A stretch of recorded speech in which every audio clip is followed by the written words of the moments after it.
தமிழ்நாட்டுல வீட்டு உபயோகம், அடுக்குமாடி குடியிருப்புகள், வழிபாட்டு தலங்கள், சிறு, குறு தொழில் நிறுவனங்கள், தொழிற்சாலைகள், ஐடி நிறுவனங்களுக்கான மின் கட்டணம் உயர்த்தப்பட்டுள்ளது. இது அநேக மக்களுக்கு பேரதிர்ச்சியாகவும், கவலையாவுமே இருக்குன்னு சொல்லலாம். இதற்கான அறிவிப்பை தமிழ்நாடு மின்சார ஒழுங்குமுறை ஆணையம் வெளியிட்டிருக்காங்க. அதன்படி அனைத்து வகை மின்சார பயன்பாட்டிற்கும் 4.83% அதிகரிக்கப்பட்டிருக்கு. இந்த மின் கட்டண உயர்வு ஜூலை 1ஆம் தேதி முதலே அமலுக்கு வருது. மின்சார கட்டண உயர்வு குறித்த தமிழ்நாடு மின்சார ஒழுங்குமுறை ஆணையத்தின் அதிகாரப்பூர்வ அறிவிப்பு வெளியாயிருக்கு.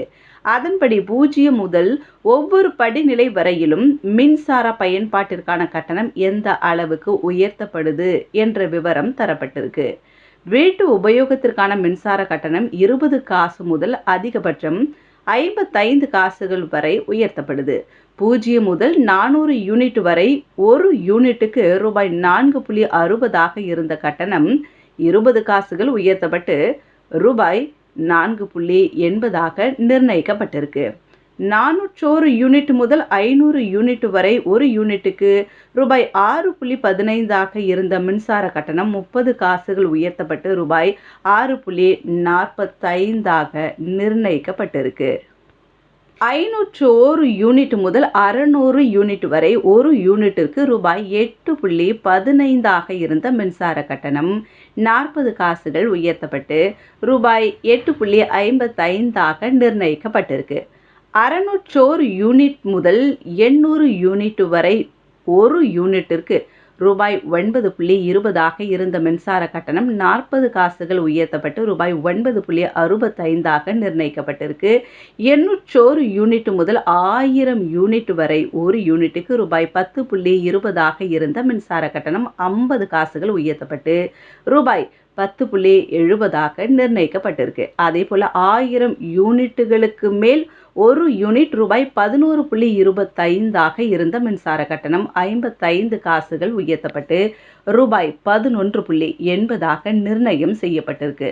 வீட்டு உபயோகத்திற்கான மின் கட்டண உயர்வின் தாக்கம் எப்படி இருக்கும் அப்படின்றத பற்றி தமிழ்நாடு மின்சார வாரியம் மதிப்பீடு ஒன்றை கொடுத்திருக்கிறாங்க. அதன்படி 100 யூனிட் வரையே மின்சாரம் பயன்படுத்துவோருக்கு கட்டணம் கிடையாது. அவங்களுக்கு எந்த மாற்றமுமே இருக்காது. இந்த வகையில் சுமார் 1 கோடி மின் நுகர்வோர்கள் இருக்கிறாங்க. 200 யூனிட் வரை மின்சாரம் பயன்படுத்தும் சுமார் 63 லட்சம் பேர் கூடுதலாக மாதம் 5 ரூபாய் வீதம் மின்சார கட்டணம் செலுத்த வேண்டியிருக்கும். 300 யூனிட் வரை பயன்படுத்தும் சுமார் 35 லட்சம் நுகர்வோர்களுக்கு மாதம் 15 ரூபாய் வீதம் மின்சார கட்டணம் உயரும். 400 யூனிட் வரை பயன்படுத்தும் சுமார் 25 லட்சம் நுகர்வோர்களுக்கு மாதம் 25 ரூபாய் வீதம் மின் கட்டணம் அதிகமாக இருக்கும். 500 யூனிட் வரை பயன்படுத்தும் சுமார் 13 லட்சம் நுகர்வோர்களுக்கு மாதம் 40 ரூபாய் மின்சார கட்டணம் செலுத்த வேண்டியிருக்கும். தமிழ்நாடு அரசின் மின்கட்டண உயர்வு விக்கிரவாண்டி இடைத்தேர்தல் முடிவுகளுக்கான மக்களின் பரிசு அப்படின்ட்டு எதிர்க்கட்சிகள் விமர்சித்திருக்கிறாங்க. மின்கட்டண உயர்வுக்கு கண்டனம் தெரிவித்துள்ள அதிமுக பொதுச் செயலாளர் எடப்பாடி பழனிசாமி என்ன சொல்லியிருக்கிறாருன்னு பார்த்தீங்கன்னா, மாதம் ஒரு முறை மின்கட்டணம் உள்ளிட்டத சொன்ன வாக்குறுதி எதையுமே செஞ்சபாடில்ல.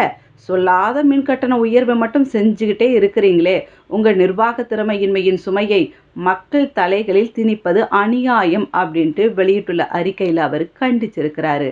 மின்சாரத்தை தடையின்றி வழங்கும் அடிப்படை திறனின்றி மின்கட்டணத்தை மீண்டும் மீண்டும் உயர்த்துகிறது திமுக அரசு அப்படின்ட்டும் சாடி உள்ளார். விக்கிரவாண்டி இடைத்தேர்தல் காரணமாகவே மின்கட்டண உயர்வு குறித்த அறிவிப்பை அரசு நிறுத்தி வச்சிருந்தது அப்படின்ட்டு பாமக குற்றம் சாட்டி இருந்தாங்க. இதை பற்றி பார்த்தீங்கன்னா, அந்த கட்சியோட தலைவர் அன்புமணி ராமதாஸ் வெளியிட்டிருக்கக்கூடிய அறிக்கையில் ஜூலை 1ஆம் தேதி முதல் செயல்படுத்தப்படும் மின்கட்டண உயர்வு அப்போ சொல்லலை, விக்கிரவாண்டி தேர்தல் முடிஞ்சதுக்கு அப்புறம் ஜூலை 15ஆம் தேதி நீங்கள் அறிவிச்சிருக்கிறீங்க அப்படின்ட்டு சுட்டி காட்டியிருக்கிறார். இதை ஏன் முன்கூட்டி சொல்லலை? அப்போ எலெக்ஷனுக்காக நீங்கள் வெயிட் பண்ணிட்டு இருக்கீங்க. எலெக்ஷன் முடிஞ்சதுக்கப்புறம் இந்த விஷயத்தை சொல்லலான்ட்டு முன்கூட்டியே சொன்னால் மக்கள் அதிருப்தியில் இருப்பாங்க. சரியான ஓட்டு விகிதம் கிடைக்காதுன்ட்டு இப்படி சூழ்ச்சியின் அடிப்படையில் தானே ஜூலை 15ஆம் தேதிக்கு அப்புறம் ஜூலை 1ஆம் தேதியிலேருந்து இது அமலுக்கு வரும்னு சொல்லியிருக்கீங்க அப்படின்ட்டு தெளிவாக பேசியிருக்கிறாரு பாருங்க. தமிழ்நாடு மின் ஒழுங்குமுறை ஆணையம் அரசின் கண்ணசைவுக்கு செயல்படுது அப்படின்ட்டும் குற்றம் சாட்டியிருக்கிறாரு. இதே போல பாஜக மாநில தலைவர் கே அண்ணாமலையும் மின்கட்டண உயர்வுக்கு கண்டனம் தெரிவிச்சிருக்கிறாரு. அவர் வெளியிட்டிருக்கக்கூடிய அறிக்கையில் கடந்த 2023-2024 ஒரு நிதியாண்டில் மட்டும் ரூபாய் 65,000 கோடிக்கு மின்சாரம் வாங்கியிருக்கிறது.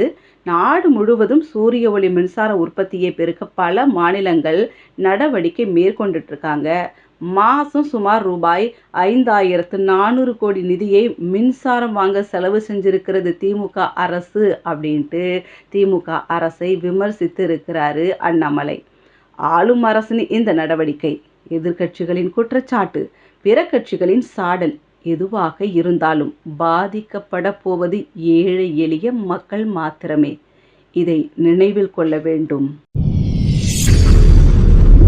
வல்லவன்